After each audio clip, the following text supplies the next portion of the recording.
Hello everybody, it is Sunday, July 28th, and it's time for our weekly video. As always, I want to go over my previous pick and let's take a look at how it performed.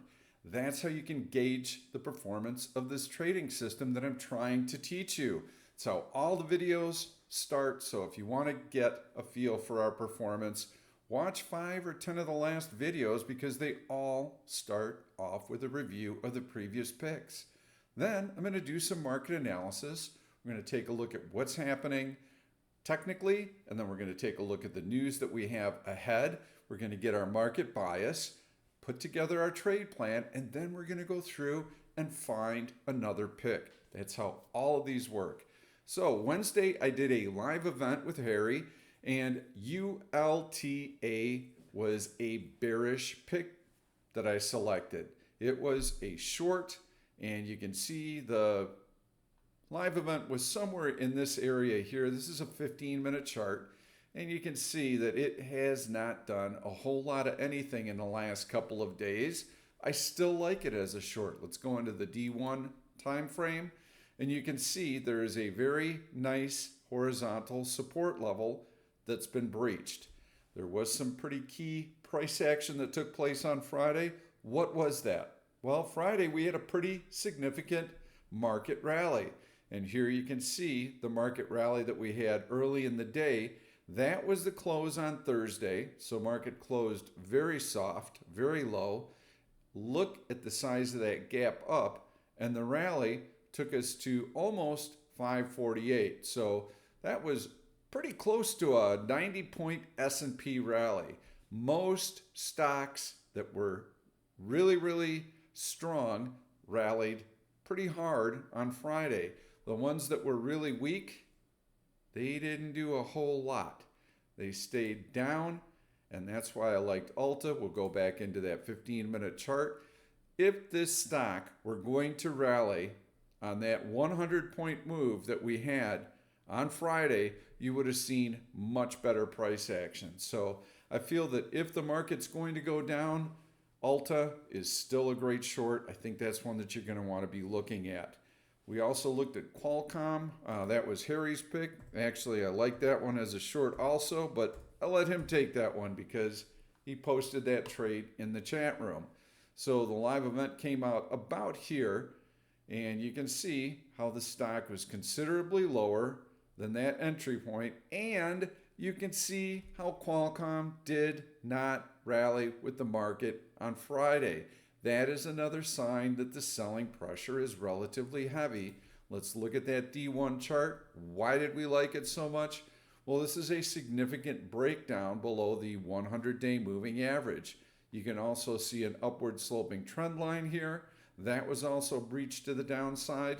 A week ago, and I forgot to mention this, AMAT was a bearish pick that I showed you Sunday last week, and that would have been right in here. So July 22nd, lots of time to get in, and look at how weak that stock was. That stock fell from approximately $220 down to $200.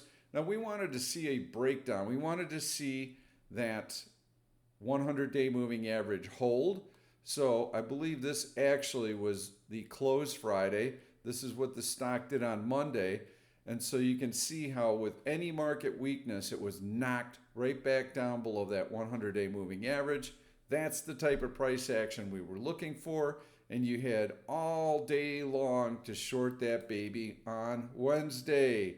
There's your opening Wednesday. See you later. Nice big drop. So AMAT was an excellent bearish pick. I have been focusing on the bearish side for about the last 3 weeks or so because I've been telling you that the market is vulnerable to a pullback. By all means, you didn't have to be short, but you certainly wanted to be out of your long positions from a swing trading standpoint. We are day trading both long and short right now, but we're keeping our overnight risk exposure to a minimum because there's a lot of news coming out and because the market looks very vulnerable, very toppy. And the key to this was the fact that we had a light volume rally, tiny, tiny bodied candles. This is not a very strong move. This doesn't mean that you start shorting the market. You don't start picking market tops. It means that you're simply reducing risk because there's not a lot of conviction behind this move because the volume is light. So these are the clues that we pick up on. And lo and behold, and we had this nice bearish engulfing candle off of a new all-time high. That was one little sign in here.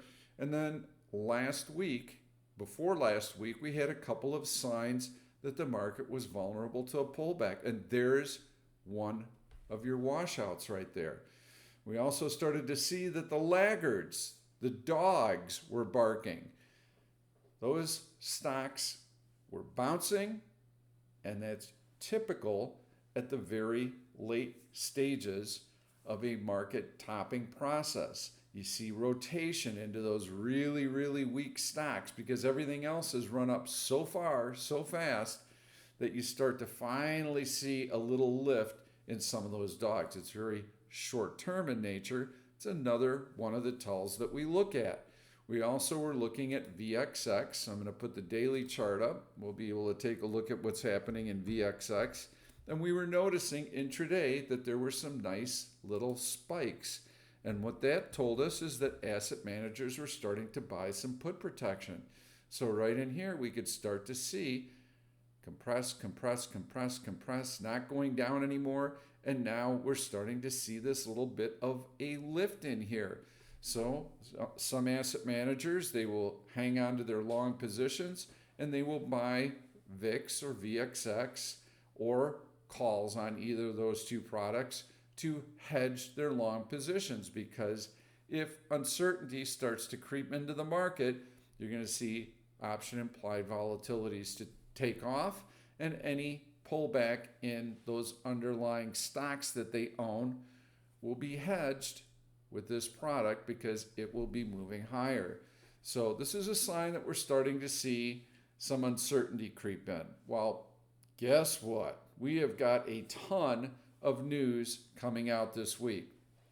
So let's go over what we saw last week. Earnings season. Okay, we had earnings from Google. Market did not receive that well. We had earnings from Tesla. Both stocks were down pretty considerably. So the first couple of mega cap tech stocks that announced earnings did not produce any decent type of market action. And so this is particularly important because the mega cap tech stocks have accounted for most of the gains in the S&P 500 this year. And if the market's going to go higher, it is going to need these stocks to rally up. Well, ad revenues for YouTube were lower than expected, but overall, Google posted a pretty decent number. The price action in this sell-off tells us that the market is going to expect perfection. So if these companies that are announcing this week have any little kink in the armor, we can expect to see selling pressure because they've run up so much. Valuations are very, very high. There is a lot of excitement generated over AI during the last 6 months, 8 months, and those stocks have been fueled higher by that excitement. But right now, I'm seeing some vulnerability. I'm seeing some profit taking. And the same thing was true for Tesla. We had a nice run up a few weeks ago in Tesla, and that was based on Robotaxi, Optimus, and there's your nice big rally in the stock. But when the earnings came out, you can see how Tesla pulled back sharply. The message to me there is that the market right now is focused on current earnings. Well, EV sales have not been good. Lots of inventory in China, and so prices have been depressed for EV cars. So no matter what your prospects are, 2, 3, 5 years from now, Optimus, Robotaxi, new EV technology, battery charging systems, Tesla has all these things working. This is in the pipeline for the next 3 to 5 years. And that generated some excitement here. But when push comes to shove, what do your numbers look like right now? Not very good. So the stock pulled back pretty hard. That's one of the big puzzle pieces that we've got coming up this week. We have Amazon, Apple, Meta, Microsoft, all are going to be announcing earnings this week. Plus, we've got a whole secondary tier of tech stocks that are also going to be announcing. Very, very busy week for earnings announcements. So we can't assume that just because Tesla was down and just because Google was down, that all of the mega cap tech stocks are going to weigh on the market. But we're going to evaluate each one of those earnings announcements. If we can't see a market rally off of those mega cap tech earnings, and if the market struggles to get back to this all-time high, and on this little grind back, we see mixed overlapping candles and we start to flatten out, and it looks like we're going to have a lower high double top, then we need to prepare to short in August. It is a seasonally weak month. So we've got a lot of other news items coming out. If on the other hand, we see stack green candle, stack green candle, stack green candle, and we easily recover these losses right here, and we sit right at the all-time high, and we still need to be patient because a breakout to the upside could gain traction. I feel that that scenario, that breakout to a new all-time high, is very unlikely. And that's what trading is. It's playing the odds. What scenarios do I believe are most likely to play out? I believe that the market, bull markets die hard, so buyers have been conditioned to come in and buy dips. We've got lots and lots of news this week. I believe they're going to try and buy this dip up to see how strong the selling pressure is. If it's super strong, that's when we'll get our lower high double top. That's when I think we'll have some opportunities to take some shorts. In particular, here's the breakdown that I'll be looking for over the course of the next few weeks. We can click on this bar right here to set an alert. We can click on this bar right here to set an alert. That is a nice upward sloping trend line that will get us in fairly early around that 50-day moving average. So I'd like to see us even stall at a VWAP-Q, but it's okay if we poke a little higher through it and then roll over. If we break this upward sloping trend line here, we've got a very good chance of testing and taking out the 100-day moving average, and below that we've got lots of room down to the 200-day moving average. Here's another trend line that I can draw. Click GTC. I'm going to click on this. I'm going to click on that. And you can see that that comes into play right in this area here. So I view that as significant as well. And this will keep climbing up and climbing up. So if you get a little bit of a bounce this week, just watch what the character of the move is this week. Wimpy, stubborn bounce, can't really get going. Those are signs that there's still selling pressure out there and that the news this week is not good enough to excite buyers and that there is more selling pressure likely to come. So we got lots of earnings releases coming up. In particular, we got the mega cap tech earnings. That's going to be the biggest market driver during the next week. We also have the FOMC statement on Wednesday. I'll get into that in just a moment because first we're going to talk about the economic releases. Last week we had the preliminary Q2 GDP. This is our first look at growth for the second quarter. It was excellent, to be quite honest. 2.8% growth. That is fairly decent. Now, on a real basis, if you figure that inflation is running 2.5%, if you take that into account, it's kind of a meager 0.3% real GDP growth, but no one seems to be paying too much attention to that.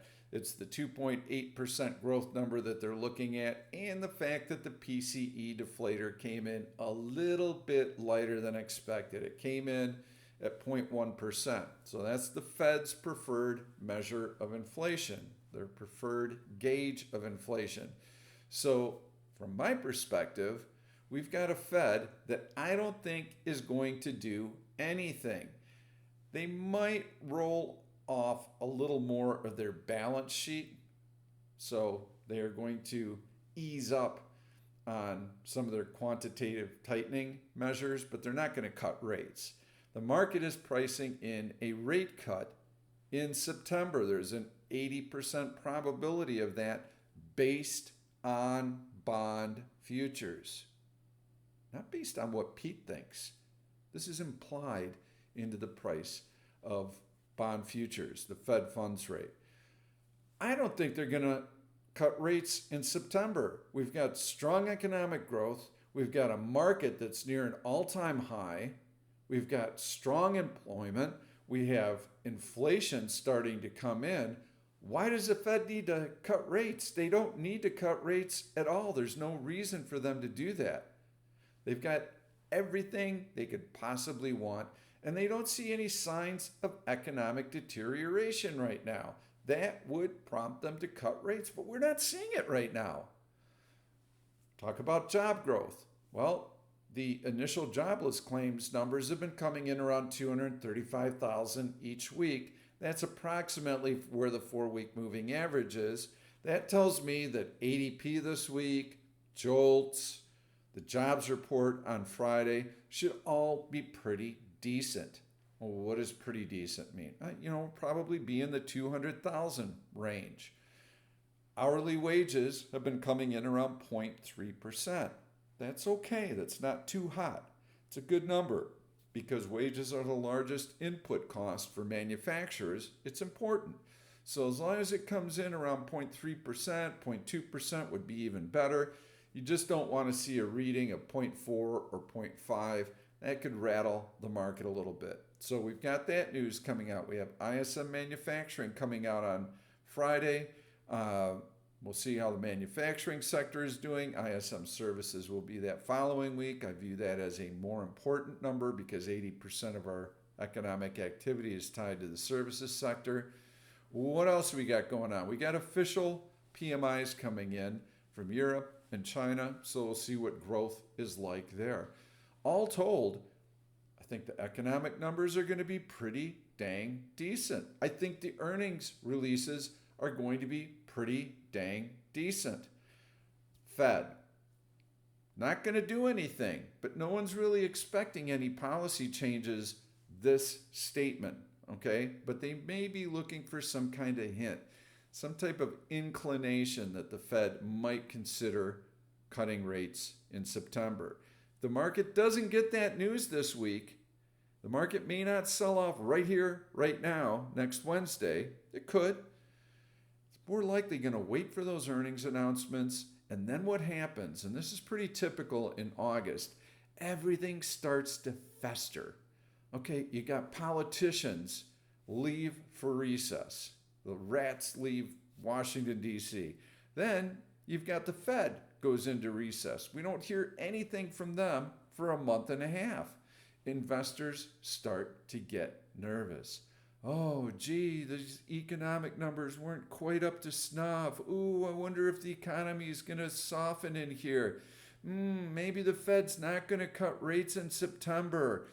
And so you get kind of this selling pressure that comes out of nowhere, seemingly. Well, this came out of nowhere. This is a light volume rally, more of a seller's boycott than anything, just a very light volume bid that pushed the market higher. And this is what prompts some profit taking when you have valuations that are fairly stretched. And when you have a very narrowly defined rally, really contained to the mega cap tech stocks. Okay, sure, IWM has been up. The small caps are getting a little bit of love right now. But We haven't seen anything sustained there. We've had a good week, good 2 weeks for IWM, and that's it. So I sense that we're going to see the market challenge this high. I'm looking for a wimpy bounce during the course of the next week. I'm looking for that lower high, double top, and then I'm looking for this upward sloping trend line to be breached. Either one of these two gets breached on that lower high double top and any kind of long red candle in here in August, then and only then will I look to try some swing shorts. Only then. I'm not out here trying to pick a market top. I need to see the technical breakdowns. Those are the signs I'm going to be watching for. And that's why I'm going to give you a bearish pick, but I think I might throw a bullish pick in there as well. Because right now, for the next week, possibly 2 weeks, we are going to trade this volatility. We're seeing great intraday moves because buyers and sellers are paired off. And I've been telling you that that's why we want to stick to day trading. Why would we need to take any overnight risk when we've got a massive sell-off earlier in the week and a massive rebound? You get this huge sell-off here. Oh my God, I'm going to get short in here. I'm going to make a killing. This is going to be awesome. And then the market rallies almost 100 S&P points the very next day. Ooh. Maybe I shouldn't have been quite as bearish. Then the next day, we get the same type of move. Look at how big these moves are. Do not get married to one side or the other. Both are active. When you get a move in one direction and it stalls out, guess what's going to happen? They're going to try and run it the other way. When that move runs out, they're going to run it the other way. This is awesome for day trading. So focus on the stocks that you can find intraday. Be patient. Wait for your setup. Your time will come and you'll have a great opportunity to make some money intraday. That's still how I would be approaching your trading for the next 2 weeks. Let's see what these major news events do. Let's see what the reaction is. Let's look for that double top lower high. If we have all those puzzle pieces 2 weeks from now, great, we're gonna be shorting. We will have the odds on our side. But right here, I can't tell you if the market's gonna go up or down for certain. So that's how I'm gonna be playing the market. Those are the things I'm gonna be looking for. Let's take a look and see what we've got cooking. I'm going to run a search. I ran it earlier to take a look at some possible shorts that I like.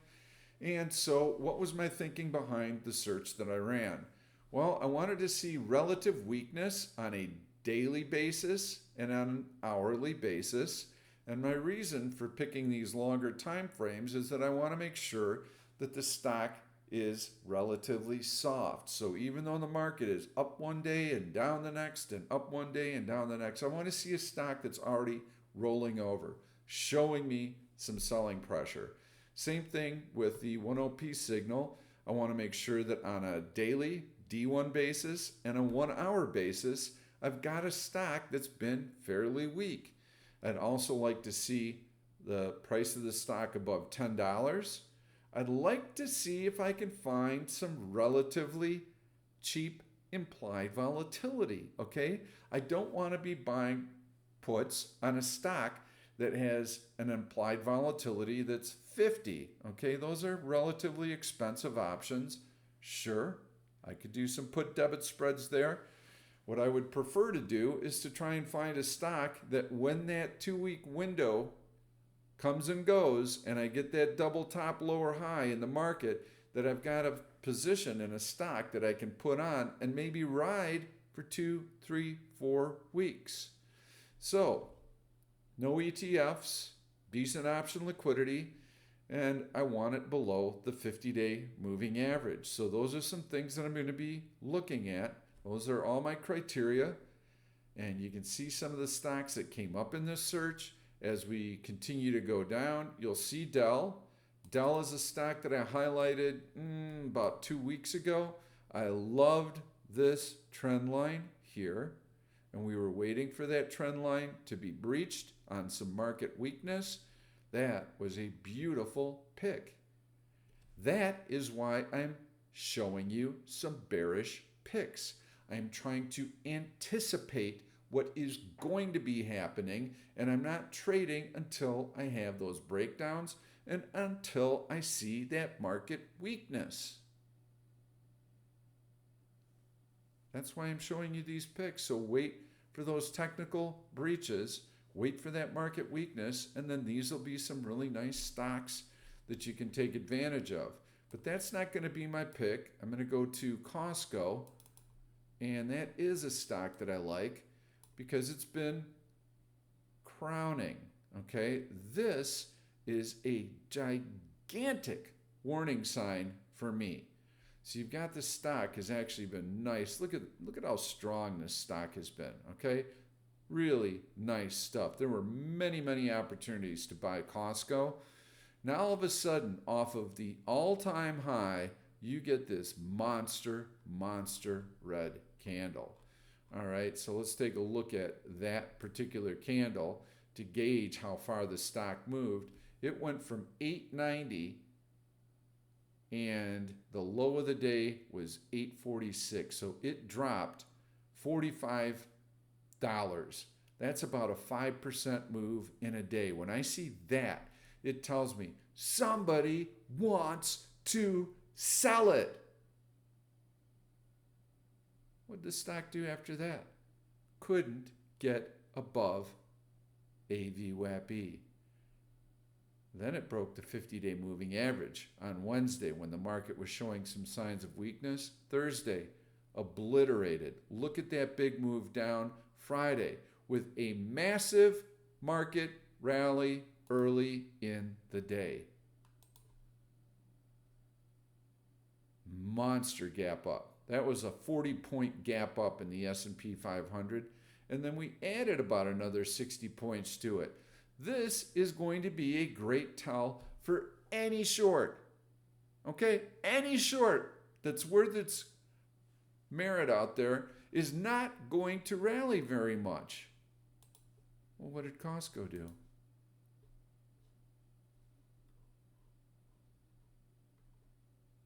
Sold off.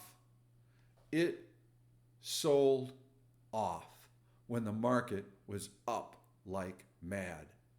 Market up 40 points. Stock gaps down. Didn't gap down. It sold off though. Okay. Finishes the day below the prior days. Actually, it finished just above the prior day's close. Almost flat though on a day when the market rallied hard. You can see the selling pressure in the stock. This is going to be a great short. I like it. This is your short pick. And we need to wait for that market weakness. Now, Costco tends to be a little bit bouncy and, it moves around in here. So I would not need to short it right away. I would like to see what happens this week. And I'd love to see the market bounce, start to hit some resistance, mixed overlapping candles. Still see that volatility of buyers and sellers. So they're still trying to figure out which way we go. But ultimately, all the news this week, if we're going to head higher, the news has to be really good this week. So FOMC statements got to produce a big rally. Earnings have to produce a big rally. Economic releases have to produce a big rally. If it doesn't happen this week, we're going to go into a news vacuum in August. And I am telling you, by the middle of the month, you can hear a pin drop because you have traders taking their vacation time off. You've got families taking their vacation time before the kids head back to school. This happens every year. The volume dries up and we don't have a whole lot of anything to work with from pretty much mid-August to mid-September. So that's what you can plan for. This week is going to be like drinking from a fire hydrant with all the news that we've got coming out. And as soon as we get through this week, whoosh, everything dies down. So from my perspective, that double top lower high would also be nice, because then we've still got some decent room to move lower in here, down to the 100-day, perhaps even below that. So we could get into a little bit of a drift lower. There would be a little bit of momentum that we can kind of lean on, and we would have a technical breakdown. On the upside, I wouldn't really have the same, because I don't see asset managers chasing stocks at these levels right now, and you would get this little wimpy inch higher, tiny bodied candles, no compressed intraday ranges. This is no good, okay? And then blam, one day you can get a giant red candle that strips away a week or 2 weeks worth of gains. That's really not something that I can sink my teeth into from a swing standpoint on the long side. So if we happen to inch up to the all-time high and poke through it, I'm just not going to be able to embrace that. I'm not comfortable buying at the all-time high.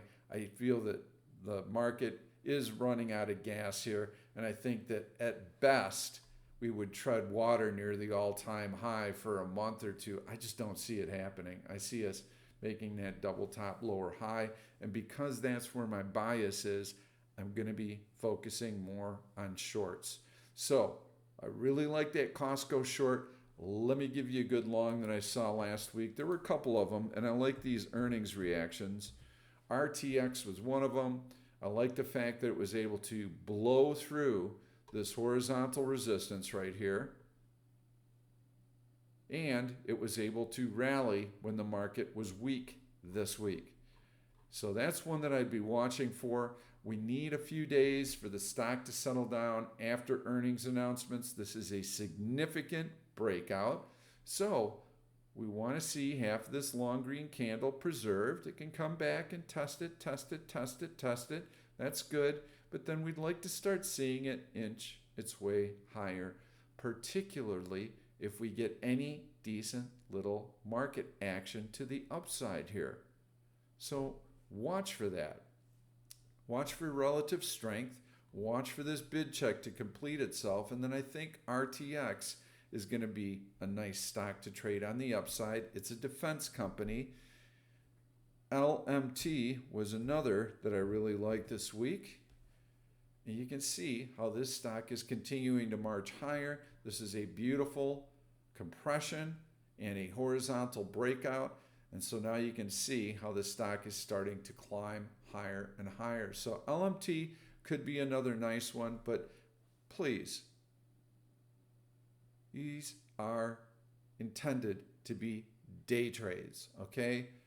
Not longer term swing trades, because I'm not favoring the long side in here. I think the market's going to be pretty vulnerable. But if you're watching the market and the market has one of its drops, and you're watching these stocks, be it RTX or LMT, and you see a big market drop like this, and those stocks are treading water and starting to inch higher, that's the type of price action you want to see. So let me give you a classic example. Here you've got your big rally on Thursday and your big sell-off on the back end. During this sell-off, this is when you want to watch RTX and LMT. What did they do? Did they sell off? If they didn't, it's because buyers are supporting those stocks. So what did the stock do? Market, we know this is Thursday, okay? That's Friday. Market was down on Thursday. Stock holds its own. This is a great sign that it wants to move higher. RTX, what did it do on Thursday? Well, it had the earnings report, okay? So Thursday, when the market's getting massacred late in the day, this stock closed above its open, and it gapped up and it preserved all of its gains. So right now, we know that stocks, after they make a big earnings move, it takes them 5 days or so to kind of digest the news, confirm that the bid is strong, make sure that all these gains are going to be preserved, And so those natural sellers who are looking to take some profits, take some profits, take some profits, take some profits, take some profits, all of those sell orders are being met by buyers. So they are soaking up that supply, and eventually when that supply is exhausted and the stock has held all of the gains, that's the tell. That's the tell that there are buyers. A stock runs up and then sells right off. It was all fluff. There is no demand out there for it. But when a stock rallies up and days later that bid holds, it tells you buy, buy, buy, buy, buy, buy, buy, buy, buy, buy, buy, buy. They're chipping away at that supply. And as soon as the market has a decent bid to it and the market starts to move higher, these stocks are going to go up. And so you can watch it, or you can click and set an alert at the high from Friday. Then you don't have to watch it. You just wait for the alert. LMT has had a pretty good move after that earnings announcement. You can do the same there. The other thing you can do, and I'm going to do it here, is let's say that I want to try and buy a dip. Okay? Let's take a look. We got LRSI here is currently below 20. Great. Right click, create alert. If LRSI goes greater than 20 on a 15-minute basis, give me an alert. Actually, I'll put it at greater than 80. So it needs to get all the way up here. That would be a sign of strength. I'm going to set that alert. Now I don't have to watch it. In fact, what I should be doing is I should be going through all of my bullish searches, finding stocks that are setting up well technically. Do the same thing on the bearish side. Set your alerts, set your alerts, set your alerts. When you get these market moves and you get these big swings, you're not having to look and search and filter for stocks. You've already done that work. You're getting alert after alert after alert. You evaluate, you can take the position, very quick, very efficient. That's how you should be trading for the next couple of weeks or so. Let's wait to see if we get that double top lower high. I'm really hoping for it, because if we do, it's going to set us up with some really decent trading opportunities on the short side for the rest of August and well into September. Thanks so much for watching, everyone. Please subscribe to my YouTube channel, and if you like the content of the video, give it a thumbs up. If you know of other traders who are struggling and they're trying to find their way, please introduce them to our channel. I'm trying to reach as many people as I possibly can. If you do all of these things, it's going to elevate our visibility and it's going to help us reach a larger audience. Thanks again. Big news this week. Tread cautiously. Wait for your setups. Trade well.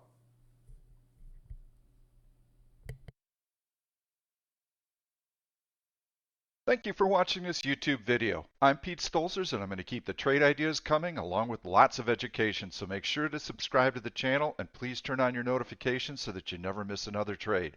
If you like the content, please give it a thumbs up. I've loaded 2 other videos that I think you're really going to enjoy. Stay tuned. We'll see you soon.